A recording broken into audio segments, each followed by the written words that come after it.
BNP শুধু গণভোটকে অস্বীকার করছে এমন নয়, নিজেদের দেয়া ৩১ দফা থেকেও সরে এসেছে এমন অভিযোগ করেছেন এনসিপির সদস্য সচিব আখতার হোসেন।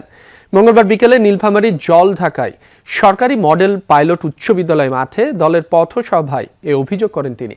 আখতার হোসেন বলেন, ২৪-এর গণ অভ্যুত্থানের পর রাষ্ট্র সংস্কারের জন্য গণভোটে অংশগ্রহণ করে ৭০% মানুষ মতামত দিয়েছিল, কিন্তু দুর্ভাগ্যের বিষয় সেই সংস্কারের গণভোটকে এখন আর মানা হয় না। এছাড়া জুলাই সনদ ও গণভোট যদি অবৈধ হয় তবে বিএনপির সরকারও অবৈধ, এমন মন্তব্য করেন এনসিপির মুখ্য সংগঠক সার্জিস আলম।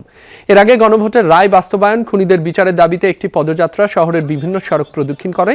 এতে অংশ নেন এনসিপির কেন্দ্রীয় ও স্থানীয় নেতৃবৃন্দ।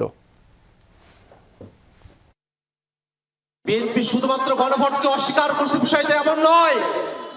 বিএনপি নিজেদের দেওয়া ৩১ দফার যে অঙ্গীকার, সেখান থেকেও তারা সরে আসছে। যদি গণভোট বাস্তবায়ন না করেন, জুলাই সনদ বাস্তবায়ন না করেন, আগামীর বাংলাদেশে বিএনপির এই গাদ্দার রাজনীতির হবে ইনশাআল্লাহ।